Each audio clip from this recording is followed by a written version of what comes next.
നമസ്കാരം. ലോസ് ഏഞ്ചൽസിനെ വിഴുങ്ങിയ കാട്ടുതീയിൽ 1000-ലേറെ വീടുകളാണ് കത്തിച്ചാമ്പലായത്.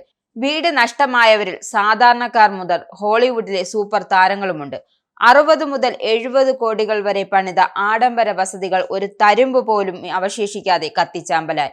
ഇതോടെ സിനിമാ താരങ്ങളും പെരുവഴിയിലായി. അഭിനേതാക്കളും ഗായകരും ടെക്നീഷ്യന്മാരും അടക്കം ഭവനരഹിതരായി.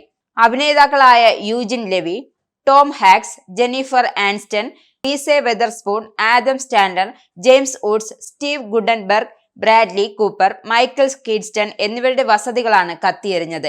പാലിസേഡ്സ് ഹോളിവുഡ് താരങ്ങൾക്ക് ആഡംബര വസതികൾ ഉണ്ടായിരുന്നു. ഇവിടെ ആകെ തീ പടർന്നിരുന്നു. 2 തവണ ഓസ്കാർ നേടിയ ആന്റണി ഹോപ്കിൻസിന്റെയും ഗായികയും നടിയുമായ പാരിസ് ഹിൽട്ടന്റെയും വസതികളും തീ വിഴുങ്ങി.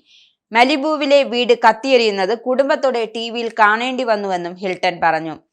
മൈൽസ് ടെല്ലറിനും പാലിസേഡ്സിലെ വീട് നഷ്ടമായി. ഹൃദയം തകർന്നൊരു ഇമോജി പങ്കുവച്ചാണ് താരം ഇക്കാര്യം അറിയിച്ചത്.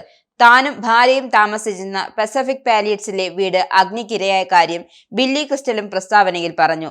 നടൻ ആദം ബ്രോഡിയുടെയും ലേഡ്സ്റ്റൺ മിസയുടെയും 55 കോടി രൂപയുടെ വസതിയും ചാമ്പലായി. വീടിന്റെ അവശിഷ്ടങ്ങൾ മാത്രമാണ് അവശേഷിക്കുന്നതെന്നും അന്ന ഫാരിസ് പറഞ്ഞു. ഗായിക മാൻഡി മൂറും വീട് കത്തിയെരിയുന്ന ഒരു വീഡിയോ പങ്കുവച്ചിട്ടുണ്ട്. നടിയും നിർമ്മാതാവുമായ ജെയ്മി ലീയുടെ വസതിയും കത്തിയെരിഞ്ഞു. ദുരിതം ഇവിടെയും അവസാനിച്ചില്ല. 70,000-ലേറെ ജനങ്ങളെ മാറ്റി പാർപ്പിക്കേണ്ടി വന്നു. 17,000 ഏക്കറിൽ തീ പടർന്നു. തീ നിയന്ത്രണ വിധേയമാക്കാനുള്ള ശ്രമങ്ങളെല്ലാം തോൽപ്പിച്ചുകൊണ്ട് ശക്തമായ വരണ്ട കാറ്റ് ആഞ്ഞുവീശിയതും ദുരന്തത്തിന്റെ വ്യാപ്തി വർദ്ധിപ്പിച്ചു. കാട്ടുതീയിൽ ഇതുവരെ 5 പേർ കൊല്ലപ്പെട്ടുവെന്നാണ് റിപ്പോർട്ട്. 1000-ലധികം കെട്ടിടങ്ങൾ കത്തിയമർന്നു. 1 ലക്ഷത്തിലധികം പേരെ ഒഴിപ്പിച്ചിട്ടുണ്ട്. ചെകുത്താൻ കാറ്റെന്ന് വിളിക്കുന്ന സാന്റ അന കാറ്റാണ് കാട്ടുതീകൾക്ക് പിന്നിലെ ശക്തി.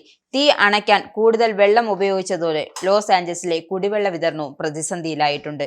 ഇറ്റലിയിലേക്കുള്ള സന്ദർശനം റദ്ദാക്കി പ്രസിഡന്റ് ജോ ബൈഡൻ കാലിഫോർണിയയിലെ കാട്ടുതീ ദുരന്തത്തെ മഹാദുരന്തമായി പ്രഖ്യാപിക്കുകയും ചെയ്തു. മൊത്തം 30,000-ഓളം ഏക്കറാണ് കത്തി നശിച്ചത്. ലോസ് ഏഞ്ചൽസിൽ ഉണ്ടായതിൽ വെച്ച് ഏറ്റവും വലിയ കാട്ടുതീയാണെന്നും US കാലാവസ്ഥാ നിരീക്ഷകർ വ്യക്തമാക്കി. 2 ആഴ്ചയിലേറെയായി കാട്ടുതീ കത്തിക്കൊണ്ടിരിക്കുകയാണ്.